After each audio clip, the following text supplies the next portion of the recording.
తెలంగాణ రాష్ట్రంలోని ఓ కీలక శాఖలో బదిలీల దందా ఇప్పుడు హాట్ టాపిక్గా మారింది. సాక్షాత్తు ఓ మంత్రి గారి పేషీ కేంద్రంగా సాగుతున్న ఈ వసూళ్ల పర్వం వెనుక ఆ మంత్రి గారి ఓఎస్డీ చక్రం తిప్పుతున్నారనే ఆరోపణలు బలంగా వినిపిస్తున్నాయి. అసలు ఆ పేషీలో ఏం జరుగుతుంది? బదిలీల పేరుతో ఎన్ని లక్షల చేతులు మారాయి చూద్దాం. బదిలీల ప్రక్రియ అంటేనే పైరవీలు సాధారణం అనుకుంటారు, కానీ ఆ మంత్రి గారి శాఖలో మాత్రం అది ఏకంగా వ్యాపారంగా మారిపోయింది. వాస్తవానికి ఈ శాఖలో కింది స్థాయి ఉద్యోగుల బదిలీలన్నీ ఎలాంటి ఇబ్బంది లేకుండా అనుకున్న సమయానికి సజావుగా పూర్తయ్యాయి. కానీ అసలు కథ పై స్థాయి అధికారుల దగ్గరే మొదలైంది. ఈ కీలక అధికారుల పోస్టులను కావాలనే బదిలీ ఆపేశారనే ఆరోపణలు వినిపిస్తున్నాయి. తమకు అనుకూలమైన చోట పోస్టింగ్ కావాలంటే ఒక్కొక్కరి దగ్గర నుంచి ఏకంగా 2 నుంచి 3 లక్షల రూపాయల వరకు వసూలు చేశారనే సమాచారం. ఇలా దాదాపు 45 మంది అధికారుల దగ్గర నుంచి భారీగా డబ్బులు వసూలు చేసినట్లు తెలుస్తోంది. ఇక ఎవరికైనా ఆన్ డ్యూటీ అంటే ఓడి లేదా డిప్యుటేషన్ కావాలంటే ఏకంగా 5 లక్షల రూపాయలు డిమాండ్ చేస్తున్నారు. ఇక్కడే సీన్ రివర్స్ అయింది.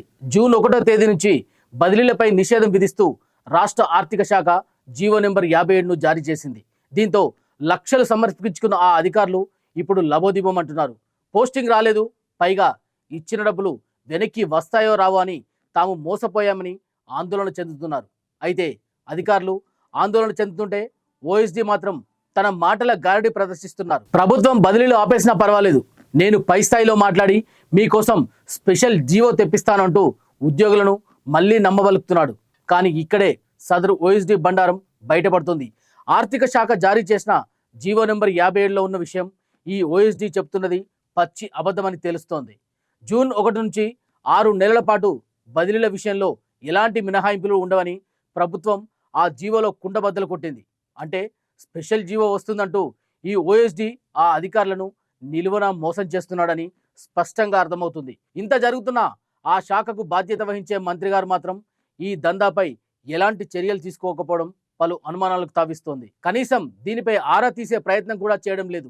దీనికి ఒక బలమైన కారణం ఉందనే గుసగుసలు వినిపిస్తున్నాయి. మంత్రి గారు అలాగే ఈ ఓఎస్డీ ఇద్దరు ఒకే సామాజిక వర్గానికి చెందినవారు కావడం, పైగా ఇద్దరిది ఒకే జిల్లా కావడమే. మంత్రి గారు ఈ వ్యవహారంలో సైలెంట్గా ఉండడమే కారణమని సచివాలయ వర్గాల్లో జోరుగా చర్చ సాగుతుంది. మరి జీవోలో స్పష్టంగా ఉన్న స్పెషల్ జీవో అంటూ మభ్యపెడుతున్న ఓఎస్డీ నిజ స్వరూపాన్ని మంత్రి గారు గుర్తిస్తారా, లేక లక్షలు ఇచ్చిన అధికారులు రోడ్డున పడతారా? ఈ బదిలీల దందాపై ప్రభుత్వం ఏమైనా దృష్టి సారిస్తుందా? వేచి చూడాలి. తెలంగాణ సెక్రటరియట్లో జరిగిన ఈ అవినీతిపై మీ అభిప్రాయాన్ని కామెంట్ రూపంలో తెలియజేయండి. మరిన్ని అప్డేట్స్ కోసం మా ఛానల్ని సబ్స్క్రైబ్ చేయండి. జై హింద్.